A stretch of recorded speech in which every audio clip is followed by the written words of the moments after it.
Hi guys, hello, kumusta kayo? Dito na naman tayo sa ating bagong vlog at ang ating topic ngayon ay patungkol dito sa pagpasalamat ng ating dating Pangulo, Rodrigo Roa Duterte sa INC sa kanilang ginawang National Peace Rally sa araw na ito. Ayan. Pero bago yan natin ipakita sa inyo yung ating maiksi na video ng ating dating Pangulo, ay makisuyo lang sa inyo mga ka-DDS dyan, mga ka-Mayor Digong dyan, mga supporter ni Tatay Diggs. Pakisubscribe ang ating YouTube channel at pindutin ang notification bell para updated kayo sa aking mga bagong i-upload na mga video ni Tatay Digong, ni Basti Duterte, ni Sara Duterte. Basta ang ating channel ay patungkol sa mga Duterte. Ayan. I'm so excited guys na umuwi sa bansang Pilipinas.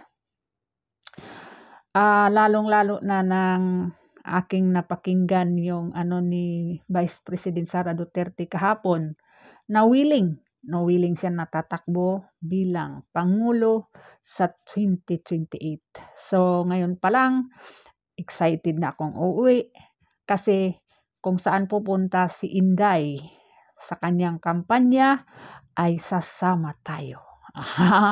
Ikutin natin ang buong Pilipinas mangampanya. Sasama tayo guys. At kung pupunta man sa ibang bansa, sasama din tayo. Sasakay lang tayo ng walis tingting kung wala tayong pamasahe. Yan. So, panoorin natin guys yung pagpasalamat ni Tatay Digong, no?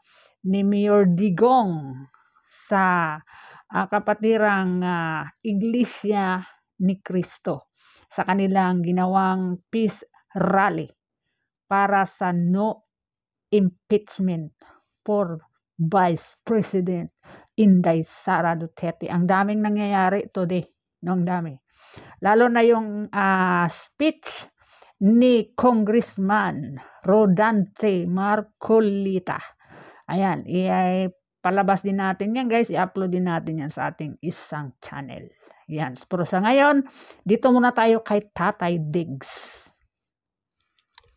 I would like to thank Eduardo Manalo and the Iglesia ni Cristo for organizing and mobilizing its members on today's prayer rally for peace.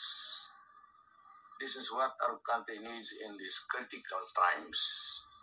Not impeachment, no waste of government resources, not self-serving schemes, no divisive action.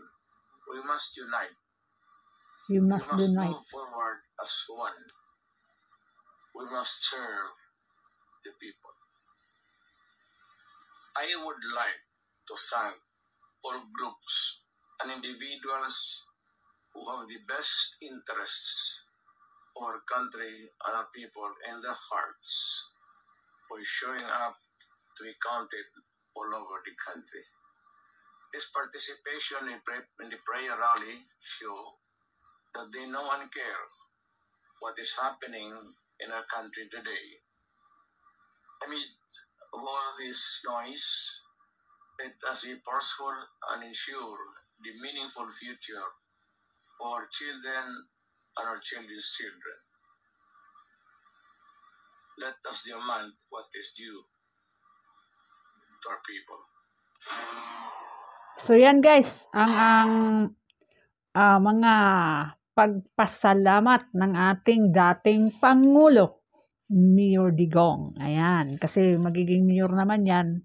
So, mayor na ang ating tawag sa kanya. Dating former mayor, ngayon magiging mayor na naman siya. Dating Pangulo. Kasi ito guys, wala naman tong katalo-talo. Mula pa noon, na bata pa siya, nang pumasok sa politika, hanggang ngayon na matanda na siya, wala talaga itong talo-talo, no? Walang talo. Puro talaga ito siya panalo pag tumatakbo. Kasi nga, magaling at hindi korap na politiko ang mga Duterte. Makita man ang korap na politiko sa lugar parang nila, walang improvement.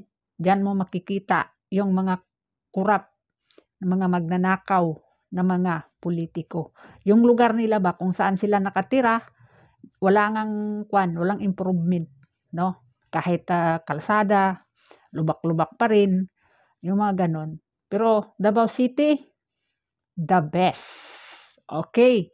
So hanggang dito lang muna at maraming salamat sa inyong suporta sa ating munting tahanan. Bye and God bless you.